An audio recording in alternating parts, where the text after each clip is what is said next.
Beri salam kepada kakak Haryani. Beri salam kepada kakak kalian.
Selama liburan apa yang kalian lakukan? Ada karena tuh disuruh buat cerita moral. Dan juga ada legenda kayak legenda Timun Mas, legenda Malin Kundang. Ada yang tahu cerita Malin Kundang? Ya. Itu juga termasuk teks narasi. Nah, tujuannya teks narasi yaitu menceritakan suatu kejadian agar pembaca mengerti alurnya. Nah, alur itu ada berapa? 5. Yang biasa kita baca ada itu yang alur maju,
cerita. Yang pertama ada awal, yaitu pengenalan, mengenalkan tokoh dan situasi. Yang kedua adalah tengah atau masalah. Biasa itu yang ada di sini yang biasa membaca cerita tiba-tiba muncullah masalahnya, muncul kayak muncul lagi masalahnya tentang bagaimana konfliknya, bagaimana ini tokohnya. Mungkin kayak cerita apa tadi, Riri, dan konfliknya itu dia bisa kayak bertengkar dengan pembantunya karena dia memiliki sifat yang sombong.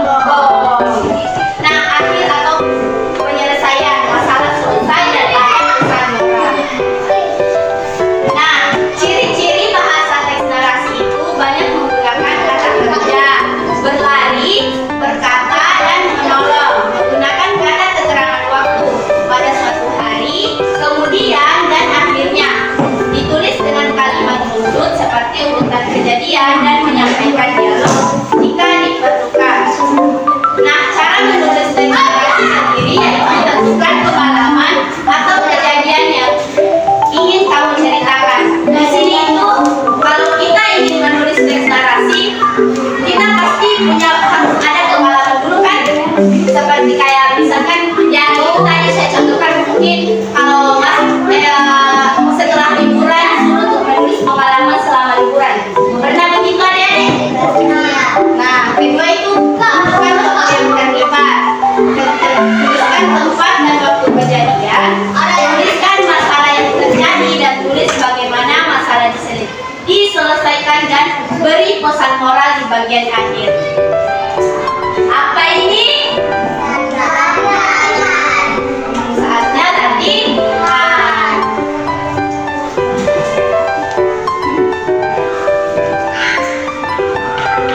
Di sini punya cerita.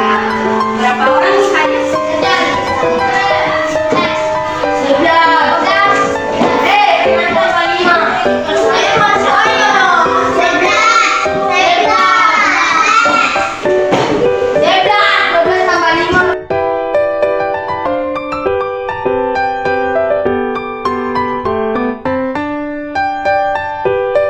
Di sini ada teks fabel tentang kelinci kecil dan burung pipit. Kakak juga ikut yuk. 1, 2, 3. Aduh sakit, suara kelinci kecil berjalan duduk kebun mangsa. Wajahnya nampak terbapak dan titik air. Mulai menempel diri matanya. Ia terlelap di tanah sambil berdiri kaki kakinya burung pipit dan sedang burung pipit tinggal berdiri. Jangan kau jika yang begitu itu saja dengan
tapi dia tempurnya yang menyelamatkan kura-kura ketika akan jatuh dari langit.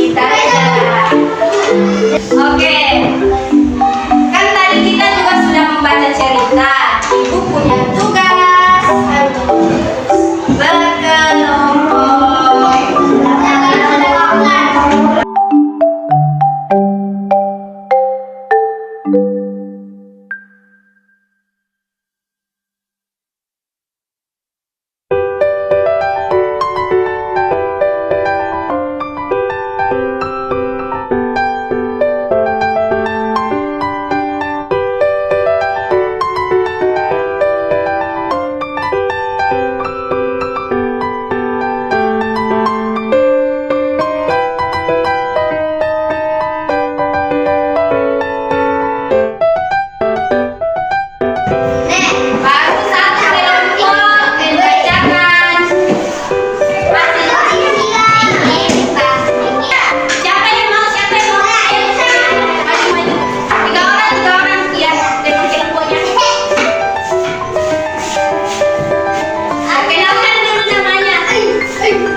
Siapa ini yang tidak berdiri?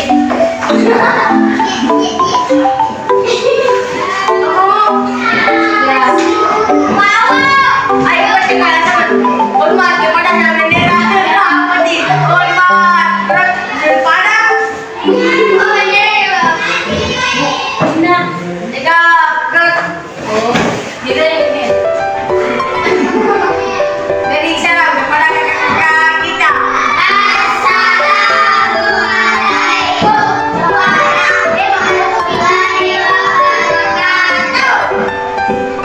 Ucapan terima kasih kepada kakak kita.